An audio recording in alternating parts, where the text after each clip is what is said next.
Existen miles de iglesias a lo largo y ancho de España, pero hay una que es única, la de Ávila, la Fortior Abulensis. Es la catedral que se encuentra en el punto más alto de la capital de provincia más alta de todo nuestro país. Es la catedral que comenzó a abrazar el estilo gótico. Es una verdadera fortaleza dentro de una fortaleza y es también una verdadera caja de música.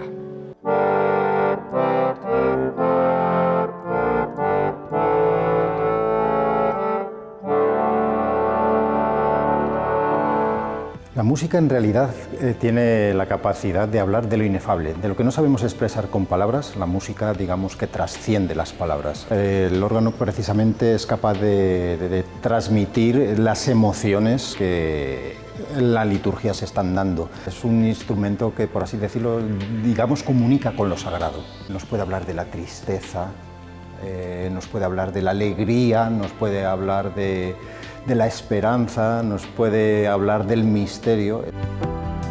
Los organistas debemos saber en qué momentos hay interpretaciones. Por ejemplo, en la Cuaresma el uso del órgano está muy limitado, no tiene funciones solísticas, simplemente para acompañar el canto. Y lo mismo en el Triduo Sacro de Semana Santa. En otras festividades, pues efectivamente el órgano cobra otro protagonismo. Quizá el instrumento por excelencia podría ser la voz humana, la voz humana, pero como instrumento, digamos, como máquina, como artilugio capaz de producir música, no. Es el órgano, sin duda ninguna, el instrumento que es capaz de transmitir las emociones.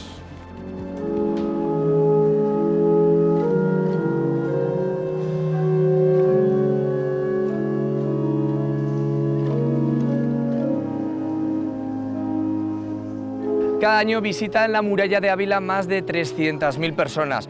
2.500 metros y 87 cubos son algunos de sus datos. Pero quizá lo que muy pocas personas sepan es cuál es el cubo más fuerte de todo el sistema defensivo.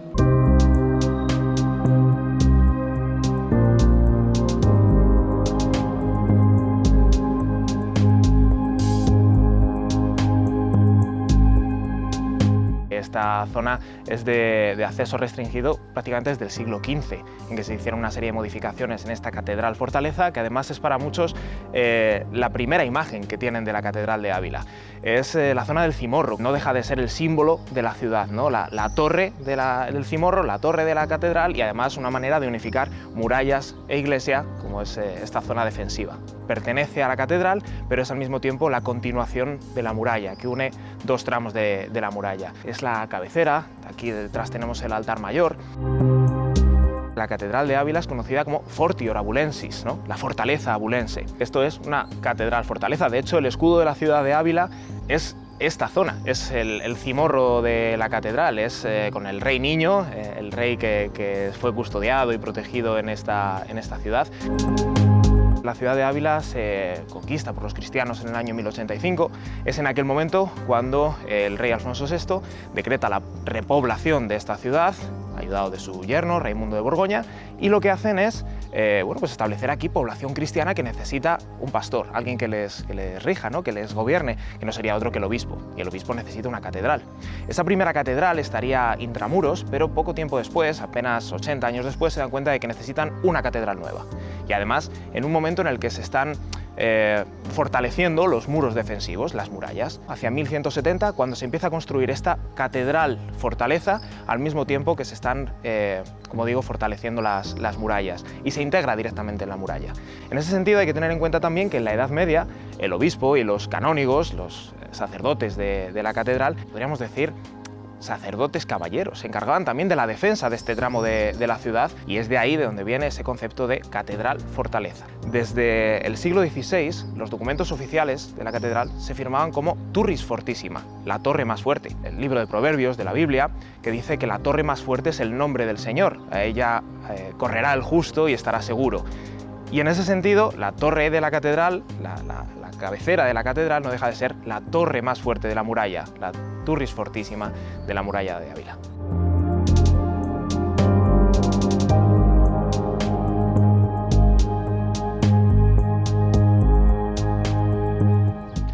La catedral es el gran templo de la capital abulense, pero no es la única joya de esta ciudad. Existen otras iglesias como San Vicente, auténticas obras de arte, pero también un desafío para la ingeniería.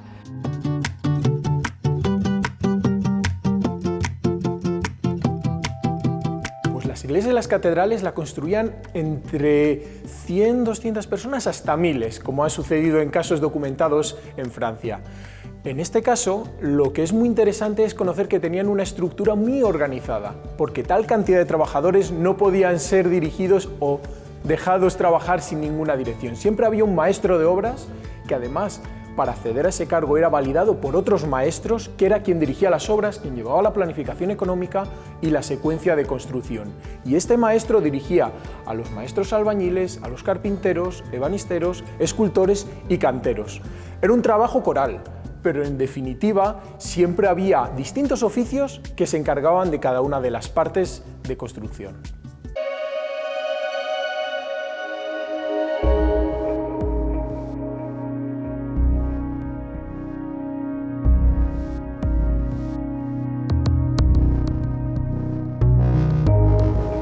Por esta zona circulaba una tribuna que fue suprimida en el siglo XV y es en ese momento también cuando se realizan los contrafuertes que tengo detrás. Si pasamos por la calle, ya sea la calle San Segundo o la Plaza de la Catedral, nos da la impresión de que la catedral es un castillo. Lo hemos visto, lo veremos con el tema de las almenas, con sus propias torres, pero si hay algo que caracteriza a esta cabecera, creo que es la piedra. La piedra sangrante, piedra ferruginosa, es una piedra granítica con un alto componente de hierro que al oxidarse pues, adquiere este tono rojizo que es tan característico de algunos monumentos de la ciudad de Ávila. Esta era la piedra que se veía en el exterior, por ejemplo, de la calle San Segundo, antes de incorporar este forro granítico. Empieza a realizarse en estilo románico, un románico avanzado, pero es la primera catedral en España que incorpora elementos góticos. De hecho, siempre se ha dicho que la Catedral de Ávila es la primera de estilo gótico en España. Sin embargo, no es así del todo. Es la primera que incorpora elementos góticos, como sería la bóveda sespartita que vamos a poder ver en el interior. Ventanas bíforas o partidas que tenemos aquí son más de ese estilo románico que del estilo gótico. El granito es muy difícil de trabajar, muy difícil de esculpir. Y si tenemos en cuenta también que estamos en una zona de acceso limitado, no es necesario incorporar demasiada decoración, demasiados relieves en los ventanales, demasiadas esculturas y demás. En ese sentido es una catedral muy sobria, pero precisamente yo creo que ahí es donde radica gran parte de su belleza. Las catedrales e iglesias están llenas de multitud de cosas, de vidrieras, de escultura, de pintura y también de algunas que no se ven, como por ejemplo la música. Si la Catedral de Ávila hemos visto que es una verdadera fortaleza, quizás sea menos conocido que sea una verdadera caja de música.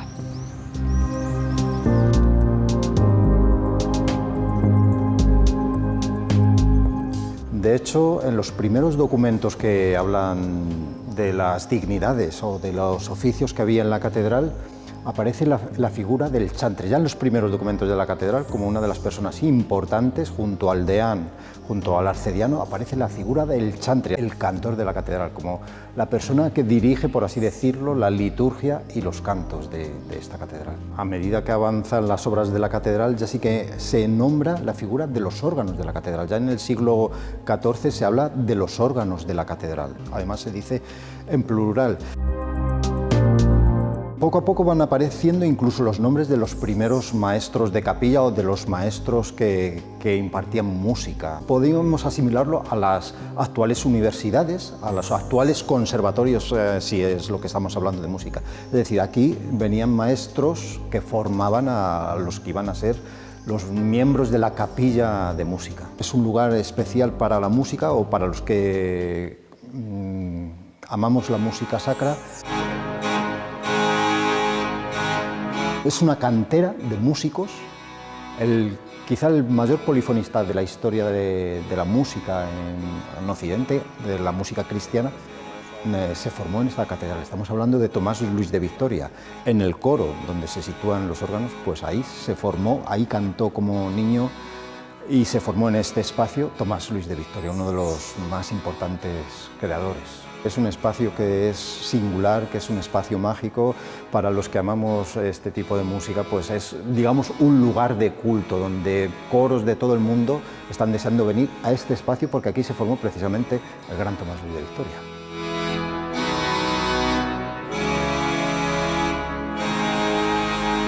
Prácticamente desde el siglo XIII-XIV sabemos que ha habido instrumentos y que se han ido construyendo a lo largo de los siglos diferentes instrumentos. Físicamente, ahora tenemos en la catedral 4 órganos y un armonio que tenemos en la capilla de San Segundo.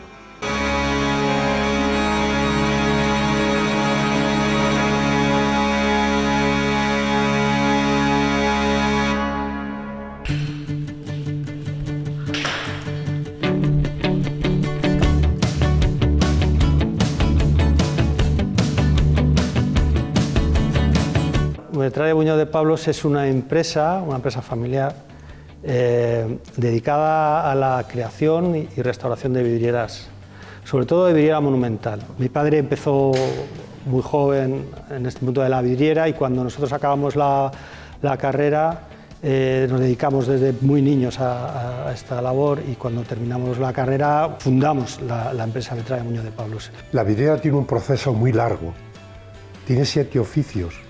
Un proceso larguísimo.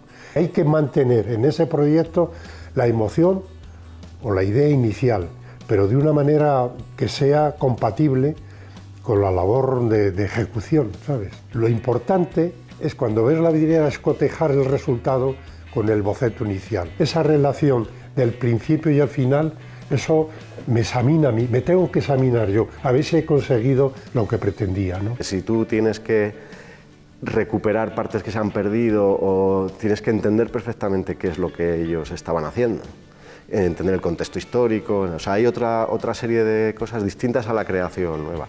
Aunque si tú eres un creador de verdad y serio, quieres aportar algo a tu sociedad, con lo cual también tienes que conocer tu sociedad, el momento del arte en el que trabajas.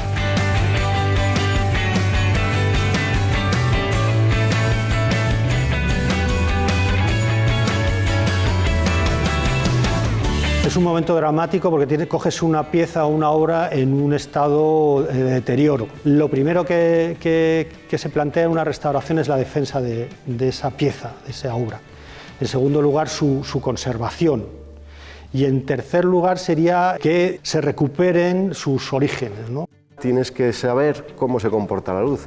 No es igual una vidriera que tú ves de cerca a una vidriera que tienes a 50 metros de distancia. Que en el sur le va a dar la radiación directa, va a entrar el sol, en el norte no va a entrar. Si quieres dominar el lenguaje que estás haciendo, tienes que considerar todas esas características. Un cuadro, lienzo, o un dibujo, una acuarela, es un soporte opaco. Esa obra recibe la luz frontalmente.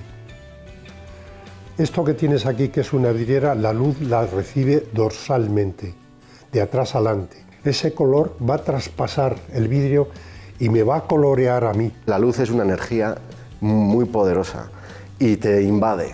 Te llega un haz de electrones que es energía pura. No es un rebote de una luz. Entonces, cómo funciona esa luz no tiene nada que ver con el cuadro. Aunque tú te des la vuelta, estás viendo las consecuencias de la vidriera, porque ves cómo ilumina el espacio. Todo lo que ves dentro de una catedral lo ves a través de las vidrieras, todo. Entonces, claro, es determinante, la vidriera es determinante en una catedral. También restauramos el ambiente que conforma, la luz que integra, que también tiene un sentido y un valor dentro del edificio. Funcional para la liturgia en este caso, que son las vidrieras históricas eclesiásticas, y funcional para el habitar del edificio. Y luego funcional también para la parte emotiva, espiritual y emocional. No te puedes quedar solamente en un aspecto. Vivimos en Segovia, que es una ciudad patrimonio de la humanidad. Cuando tú estás rodeado de una forma de belleza, muchas veces digo, es que yo vivo en un palacio. Me levanto por las mañanas y paseo por una ciudad que es un palacio, con todo lo que eso aporta desde el punto de vista espiritual. Entonces eso genera una conciencia y un carácter. Y la gente que no tiene ese privilegio vive en ciudades duras pues también le afecta a su carácter. Hay una corrosión del carácter, como decía Sennett.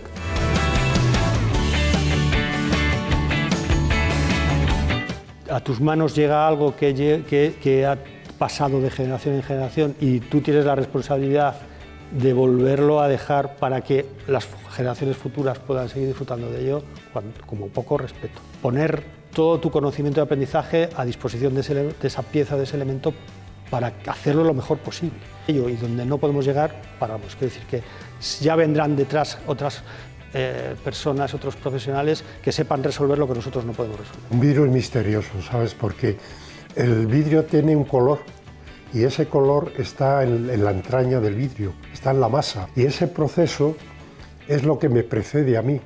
Eso lo hace el soplador de vidrio, que es el que me da el soporte y el color. Tiene mucha ciencia y luego hay factores psicológicos, fisiológicos, porque nosotros vemos de una manera. Por ejemplo, un rojo y un verde juntos, como son dos colores complementarios, en la zona de intersección tienen una vibración enorme. Para nuestros bastoncillos les hacen dudar y entonces se produce ahí una tensión que nos afecta.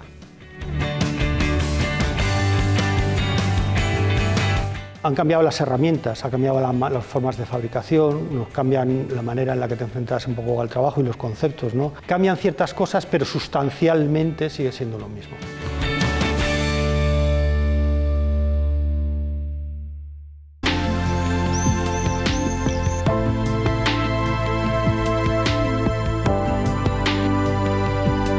Ser organista de la catedral para mí es un honor, es un privilegio, es un regalo que me ha dado la vida. El primer contacto que tuve con este instrumento estaba recién iniciado en la música y el padre carmelita Antonio Bernaldo de Quirós, que ha sido luego mi maestro, un gran músico y muy querido en esta ciudad, una fiesta de Santa Teresa, me invita a tocar solo una piececita aquí, el santo de la misa. Toqué solo el santo, pero para mí aquello fue un regalo maravilloso. Recuerdo que había mucha gente aquí en el coro alrededor, como la gente al finalizar ese día la fiesta de la Santa le felicitó al padre Antonio, me felicitó a mí, porque yo, claro, era un niño que se acercaba por primera vez a este instrumento, además en una fiesta importante.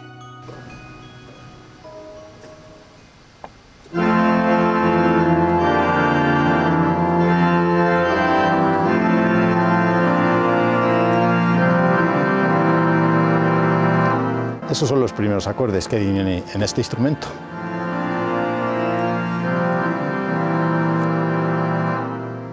La primera vez que vine aquí a la catedral, vine con 12 años, no tenía conocimientos de música, no tenía, bueno, ninguna vinculación con la música. Y el profesor de música del colegio a donde yo iba, pues nos trajo aquí a la catedral. Para mí fue como un regalo que te da la vida. Recuerdo todos los detalles de aquella clase que nos dio aquel profesor y yo me quedé maravillado. Llegué a casa diciendo a mi madre que yo quería ser músico y que quería ser organista, lo tenía bien claro. Mi vida ha ido encaminada a ese objetivo, de ser organista. La vida me ha regalado el honor de poder estar aquí. Siempre que veía la catedral abierta entraba por si estaba sonando el órgano. Por supuesto, si había alguna fiesta, entraba en la catedral por la necesidad esa que tenía de escuchar esa música de órgano. Estoy hablando de ello y todavía se me ponen los pelos de punta, o sea, de recordar la sensación que tenía cuando de repente empezaba a sonar el órgano. Era una sensación de que, como cuando uno está enamorado, ¿no? Que de repente y se encuentra con la persona amada, pues aquello,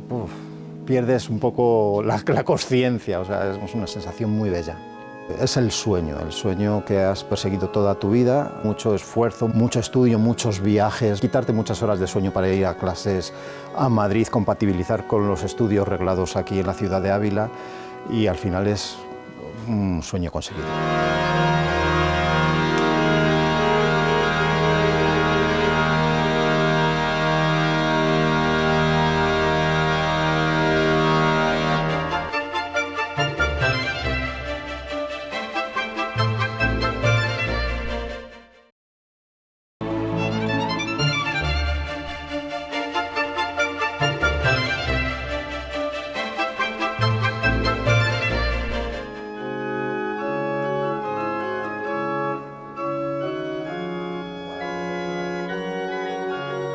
Este es el coro, que está situado en el centro, digamos que rompe la perspectiva visual de la catedral, y es algo que ocurre solo en la península ibérica y luego evidentemente exportamos a Latinoamérica. Es el lugar donde se celebraba la liturgia de las horas en nuestras catedrales. El lugar físico donde se hacía la música, normalmente con dos instrumentos, con dos órganos en este caso, para responderse durante esa liturgia de las horas. El órgano de la epístola acompaña a esta parte del coro, a la parte sur del coro, y el órgano del Evangelio acompaña a los cantores de la parte norte del coro. Estos órganos españoles tienen una peculiaridad, son órganos de un sonido más bien dulce. Están pensados no para que suenen en toda la catedral, que eso es una especie de mito. Estos órganos están pensados para que suenen aquí, para que se oigan aquí. No van a aturdir, van a tener un timbre más bien dulce para que los cantores que están aquí abajo, para la liturgia que se celebra aquí, sí es cierto que van a tener algunos recursos, como son estas trompetas, que van a expandir, por así decirlo, el sonido. No es un instrumento como otros instrumentos en Europa que se colocan al fondo de la nave, pensados para llenar todo el espacio. No, estos instrumentos no están pensados para llenar todo el espacio, están pensados para llenar este espacio. No existen dos instrumentos iguales, aunque en algunas catedrales haya, podamos decir, dos órganos gemelos. Digamos que el órgano es fruto de la invención humana, y digamos que cada organero quiere dejar plasmado lo mejor de la tecnología en ese momento. El órgano es un instrumento que evoluciona con la tecnología. En 1600 ya conocemos que había un primer órgano ahí en el lado norte. En el 1712 este órgano, una familia muy importante de organeros, que eran los Echevarría, que construyeron órganos en las principales catedrales de España, catedrales de Toledo, catedrales de Segovia, catedral de Palencia, Valladolid. En 1828 el órgano que tenemos ahí enfrente. En 1920 se reforma este órgano. Por tanto, del órgano original de 1712 no queda nada, queda el mueble nada más. Si ahora tuviéramos que hacer un órgano para esta catedral, evidentemente pues a lo mejor podríamos utilizar la tecnología, por ejemplo, cables de fibra óptica para conducir, digamos, la transmisión entre los teclados y los secretos del órgano. Nos encontramos en el coro, que sería el segundo coro de la Catedral de Ávila. La catedral, en su planta, en su desarrollo arquitectónico, está directamente inspirada en los modelos franceses. Y los modelos franceses plantean el coro de canónigos y el coro de presbíteros en torno al altar mayor. Y hasta el siglo XVI, ahí es donde estuvo la sillería del coro. En España hay un caso curioso, y es el de la Catedral de Santiago de Compostela. Allí es donde se estableció por primera vez un coro en el centro de la nave. En aquel caso por el maestro Mateo, y desde el siglo XVI, en la mayoría de las iglesias catedrales españolas se plantea la misma idea, colocar el coro en el centro de la nave, con la idea también de reducir un poquito el gran desarrollo de la nave, que a veces quedaba vacía. De esa forma también se está favoreciendo que los canónigos pudiesen asistir a los oficios divinos desde el centro de la nave, contemplando el altar mayor, que a partir del siglo XVI los retablos mayores incorporan en su centro el sagrario para el cuerpo de Cristo, y de esa manera los canónigos podían contemplarlo de frente. Para la Catedral de Ávila hay un proyecto de coro en el centro de la nave desde principios del siglo XVI. Sin embargo, no es hasta 1531 cuando finalmente se realiza el contrato con los maestros escultores que debían de realizar ya no solo la sillería que estamos contemplando, sino también el trascoro. Es decir, vamos a situar un muro en el centro de la nave. Ese muro se puede aprovechar, se puede decorar y además se puede convertir en un altar. La sillería se realiza un poquito después que el trascoro. Esto empieza a realizarse a partir de 1539, se termina en torno a 1549-1550, y el maestro principal es Cornelis de Holanda. También hay que recordar la importancia del obispo, por eso hay una silla detrás de mí que está policromada y que representa a San Segundo. Y además también hay una cosa muy curiosa, que son las misericordias. Las misericordias son las partes que están talladas en el asiento de la silla y por debajo de la silla. Recordemos que tenían que cumplir 9 oficios: maitines, laudes, prima, tercia, sexta, nona, vísperas y completas eran las horas canónicas. Y los canónigos de la catedral tenían que asistir a todas ellas. Para permitir estar sentados, como digo, o apoyados, mejor dicho, sin sentarse, existía ese pequeño apoyo en la base de las sillas que de alguna forma les iba a permitir no cansarse tanto. Los dos órganos principales de la Catedral de Ávila reciben el nombre de la nave que ocupan, el del Evangelio y el de la Epístola. Pero ¿por qué las naves de una catedral o de una iglesia reciben ese nombre?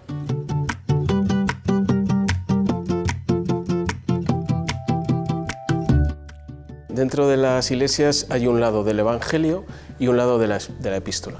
Si nos colocamos mirando frente al altar, el lado izquierdo es el lado del Evangelio y el lado derecho es el lado de la Epístola. Eso hace referencia a que, lógicamente, el lado del Evangelio es donde se leía el Evangelio y el lado de la Epístola es donde se leían las Epístolas. Cuando hablamos de un edificio de más de una nave, normalmente de 3 naves, esa denominación pasa también a las naves, de modo que la nave de la izquierda o nave septentrional, nave norte, es la nave del Evangelio y la nave sur es la nave de nuestra derecha, sería la nave de la Epístola. Esa es la denominación que se da a veces para describir o cuando hablamos del interior de las iglesias. Hay instrumentos que son mágicos y este es un instrumento mágico. Para mí personalmente es un instrumento que tiene unas peculiaridades sonoras que le hacen especial. Un instrumento en el que la imaginación humana, el ingenio humano ha tratado de dar el máximo para hacer de un instrumento musical algo extraordinario. Nos dice el diccionario de la Real Academia de la Lengua que es un instrumento de viento, teclado, que son los que van a permitir el paso del aire a los diferentes tubos, que es la otra parte del instrumento. Tubos que tenemos en la fachada, tubos como vemos aquí en horizontal y tubos de boca como los que tenemos arriba. Lo que vemos en la fachada no llega apenas al 10%. Dentro del instrumento hay muchos más tubos de diferentes tipos. Tubos que pueden ser como una flauta, como esta que tenemos aquí en este momento. Tubos que pueden estar tapados por su parte superior. Tubos de lengüeta, como los que tenemos aquí en la fachada. Una lengüeta de latón, que es la que al ponerse en movimiento por medio del aire produce un sonido determinado. Tubos que pueden estar incluso dentro de un cajón o un armario y el organista va a poder abrir y cerrar a voluntad.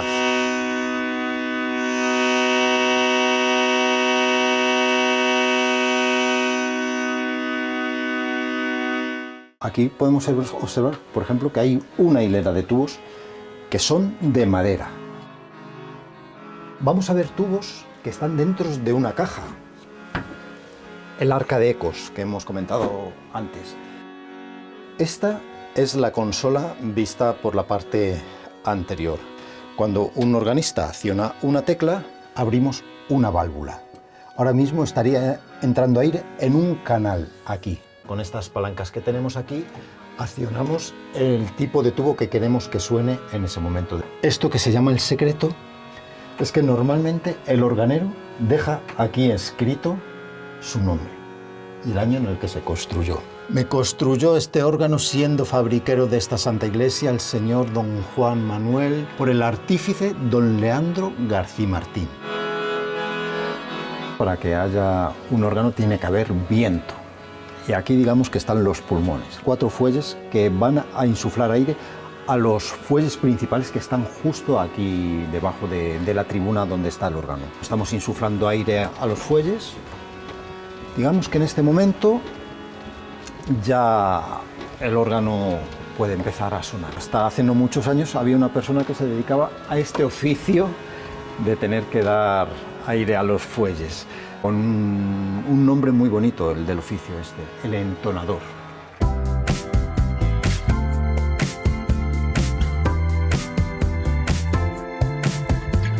Realmente nos encontramos delante de algunos de los libros más valiosos que se conservan en la Catedral de Ávila, en este caso depositados en el Archivo Diocesano. Libros que utilizaban los canónigos durante las horas o momentos del día en que tenían que realizar sus rezos Y son libros muy grandes porque se tenían que ver a distancia, ellos sentados en el coro y esto situado en un facistol. Y además son una serie de libros que corresponden a distintos momentos del año litúrgico: tiempo de la Virgen, tiempo de Pentecostés, tiempo de santos. Cantorales de finales del siglo XV, en concreto de 1470 aproximadamente, que es cuando está realizándolos Juan de Carrión, un miniaturista y además, bueno, el encargado de realizar todas estas decoraciones con distintos pasajes bíblicos, pasajes hagiográficos, es decir, de la vida de los santos, y luego con toda una serie de decoraciones sacadas del imaginario colectivo, a veces animales fantásticos, a veces figuras grotescas, que era lo habitual dentro de este tipo de representaciones. El cántico en sí es un arte, y todo lo que acompaña al cántico no deja de ser lo mismo también. Los libros son una parte fundamental. Hay que tener en cuenta, y si nos retrotraemos a toda la época medieval, la importancia de los monasterios medievales, la importancia de los copistas, de los miniaturistas, es toda una tradición que se mantiene en el tiempo y que se va perdiendo precisamente cuando entra la imprenta. Tenemos por aquí también un ejemplo de un libro de música, ya no tanto un cantoral, libro casi de aprendizaje. A finales del 18 y principios del 19 es cuando nos encontramos en uso este libro que tengo detrás. Y es un libro que, además de contener una serie de composiciones musicales que los niños de coro, ¿no?, los cantores de la catedral también tenían que conocer y aprender, los utilizaban como libros de texto. Igual que todos hacemos a día de hoy, hemos hecho esos borrajatos, esas pintadas, esos monigotes en nuestros libros de texto, también lo hacían en aquel momento, y aquí podemos encontrar pues, músicos, incluso frases graciosas, insultos que se hacían los unos a los otros. Y además, como dato curioso, en este caso concreto, lo que nos encontramos en las representaciones de los soldados franceses, porque este libro estaba en uso a principios del siglo XIX, cuando las tropas napoleónicas invadieron España. Esto es el valor de la historia, de algo que va mucho más allá de lo tangible. Este es el valor de la cultura, de nuestros orígenes, de dónde venimos, de alguna manera, ¿no? Es la importancia de conservar lo que nos pertenece a todos, que es patrimonio. Esa es la definición de patrimonio. Patrimonio cultural es la cultura que nos pertenece a todos como sociedad. Y esto es una parte patrimonial fundamental, relacionada, en este caso, con patrimonio documental o patrimonio librario, pero al final también es música, al final también es miniatura, por lo tanto es pintura, son artes plásticas, son bellas artes, y es historia, y es, en definitiva, nuestro, y debemos de conservarlo para que no se pierda, para que sepamos de dónde venimos.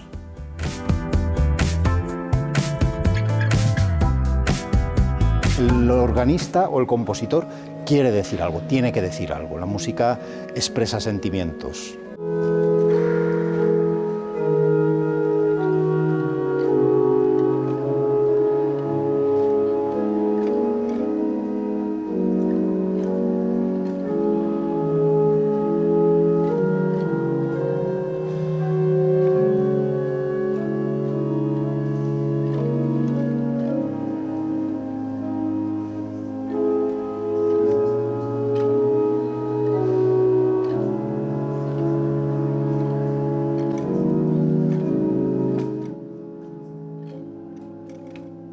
Las palancas de registros nos hablan de peculiaridades sonoras o de timbres diferentes.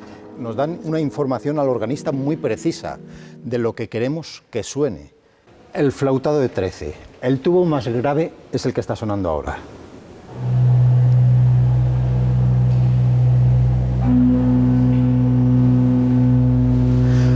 Quito el registro, deja de sonar su octava aguda. Una quincena, que es 2 octavas por encima. Sobre la misma nota que estoy pulsando. Una docena, que es una quinta por encima de la octava. Va a sonar un sol. No hay, digamos, una norma para utilizar unos ingredientes u otros. Tenemos, los organistas, que tenemos que tener la sabiduría y la libertad de utilizar los correctos en cada momento. La misma obra puede ser interpretada por 5 organistas con 5 colores diferentes. La partitura nos da las notas que deben de sonar, Después, el organista, en función de las peculiaridades del instrumento, pues va a elegir unos timbres. Es un instrumento muy sofisticado. Tecnológicamente ha sido el instrumento más complejo a lo largo de la historia, desde que lo inventaron los griegos. La monumentalidad de los órganos de la Catedral de Ávila los convierte en instrumentos impactantes, mucho más si es Javier el que interpreta alguna de las melodías. Les propongo un experimento. ¿Qué sucedería si la música solamente nos entrara por el oído?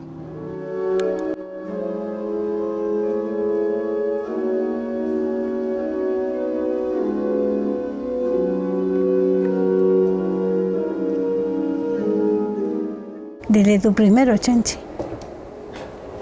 Pues a mí lo que me ha transmitido en este momento ha sido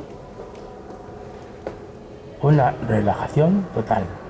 No solamente sensación de paz física. Me recuerdo los tiempos del padre Quirós. ¿Sí? Sí. Me recordó cuando él tocaba así y que me hacía como que no estaba sentada, sino estaba flotando. Ahora me pasó igual. Sin música la misa está muy triste y se supone que hay que celebrar, no que hay que estar con la cara caída, ¿no? Yo cuando estoy en una iglesia, viviendo una Eucaristía, sobre todo si tiene música, si alguien me quiere hablar, me tiene que dar en el hombro, porque no me entero de lo que tengo alrededor.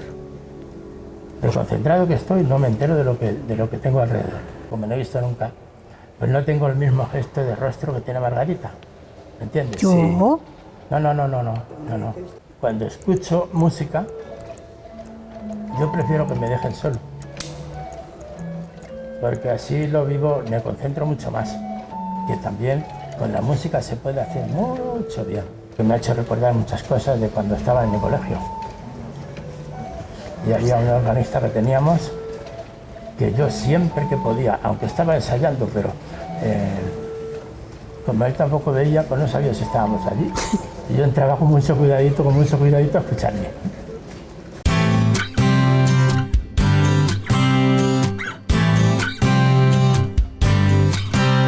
Ítaca es un centro de la Universidad de Burgos que se dedica a varias tecnologías que tienen que ver con la comunicación audiovisual y con los videojuegos. Estas tecnologías, pues aquí se tratan desde la investigación, desde el desarrollo y también se intenta incentivar el emprendimiento. Muchas veces se piensa que la investigación, sobre todo en la universidad, pues tiene que ver más con las ciencias puras, con la física, con la química, pero la investigación ahora mismo se da en todas las áreas que tengan que ver con la universidad. Entonces, todas las patas de la universidad, una de las cuales es la investigación, pues tienen cabida aquí. Lo que hacemos es ver cómo todo lo que va surgiendo nuevo en tecnología y en comunicación, cómo se puede aplicar al patrimonio. Paralelamente a la conservación del patrimonio tiene que haber difusión. Y esa difusión del patrimonio, de por qué es importante lo que nos han legado nuestros antepasados, se tiene que hacer y se tiene que hacer evolucionando junto con la sociedad. Videojuegos, todo lo que tiene que ver con las plataformas de streaming, la cultura audiovisual ha mejorado muchísimo también, entonces el patrimonio no puede quedarse atrás. Lo que buscamos es, dentro de todo lo que se podría explorar sobre cómo utilizar las tecnologías y la comunicación en el patrimonio, pues lo que vemos es cómo investigar y cómo mejorar cualquier cosa que ya exista o que vaya a existir. El objetivo de la reconstrucción virtual del patrimonio al final es conseguir una imagen, una serie de imágenes que sirvan para que un yacimiento se comprenda, para representar cómo era un yacimiento en algún momento de su historia. Conseguir la imagen más vistosa posible dentro de que sepamos que esa información es veraz, verídica, o que el proceso de conjetura que hemos hecho para saber cómo podía haber sido lo que realmente no sabemos cómo era, tenga un rigor histórico. Es un grupo de personas de diferentes disciplinas que trabajan unidas creando una disciplina nueva. No es la suma de muchos, sino que es una cosa nueva. Es una disciplina complicada de entender, que realmente ya lleva unos 30 años funcionando, pero que todavía queda muchísimo por explorar. Lo que hacemos es ser transparentes con la toma de decisiones, y esa transparencia pues, se suele utilizar en esta disciplina a través de una serie de colores para que sepan qué es lo veraz, porque lo conocemos, porque es la evidencia arqueológica, qué es la conjetura y qué es la absoluta hipótesis. Existen casos en los que la propia documentación no nos dice cómo era algo, pero sí que nos dice que algo existía o nos da alguna pista de cómo podía ser. En este caso sabíamos que existía una torre, pero no sabíamos cómo era ni dónde estaba. Y esas posibilidades sí que fueron interpretadas por historiadores, arquitectos, arqueólogos. Los historiadores nos decían ese modelo no podía ser así en ese momento, los arquitectos nos decían no puede haber esa cara estructural en esa parte del edificio, y por ejemplo un historiador nos dijo que viendo estas imágenes, cosa que no se había podido imaginar antes, claro, pues que se acordó de otro yacimiento que era similar, coetáneo, y que nos daba pistas de que probablemente el edificio de alguna manera sería así, con una torre central de este tipo, pero como no estamos seguros, nosotros no podemos generar este modelo y que dure ad eternum, sino que la idea es preservarlo. Antes las reconstrucciones se hacían físicamente, pues sí, algún edificio que desaparecía se construía entero del material que fuera. Pero claro, eso tiene sus problemas, porque por ejemplo afecta al edificio original, o si cambia la información que se dispone de ese edificio, pues no podríamos tirarlo. En ese ámbito virtual, una de las herramientas es la realidad virtual.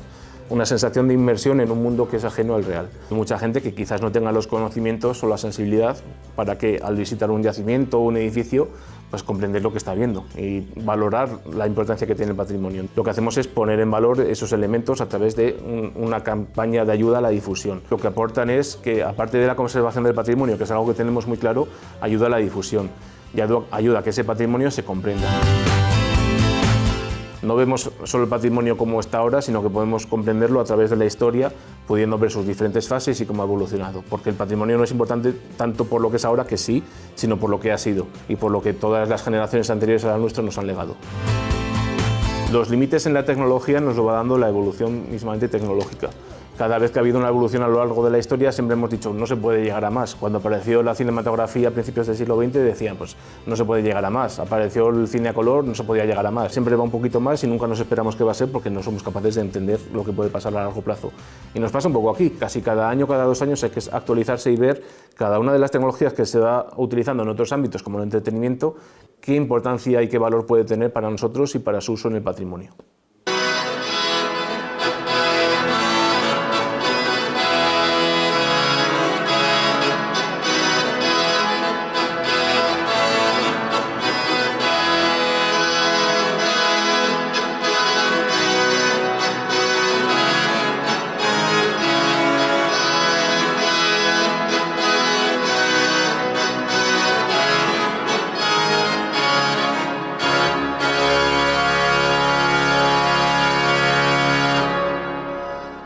¿Tan impactado? A mí me pasó lo mismo. Ya tengo yo para pensar esta tarde un rato largo. Ya te digo, vaya fin de fiesta porque es que te provoca ganas de levantarte del asiento y hacer un par de pasos. Claro, aquí no lo hago yo porque me la puedo pegar. Pero a mí lo que me ha provocado ha sido sensación de arrodillarme y dar gracias. ¿Qué tal, amigos? ¿Cómo estáis? Bien. A mí el órgano me impacta siempre mucho. Y me lo quería perder. Sí, no, es un instrumento que está hecho para impactar, o sea, para tocar el corazón, para tocar el alma al final. Les estaba comentando antes que era una especie de oficio para las personas invidentes el dar aire a los fuelles. Muchos de estos entonadores han pasado del fuelle a la consola del órgano. Y aquí, en Ávila, en esta catedral y en este espacio seguramente, tocó un organista ciego muy importante para la historia de música, Antonio Cabezón, que era músico de la corte de Carlos V y de Felipe II. Convertía la ceguera en virtud. Si quieres, me acompañas. Ese es el teclado. Pero me gustaría que bajaras una tecla. Acciona.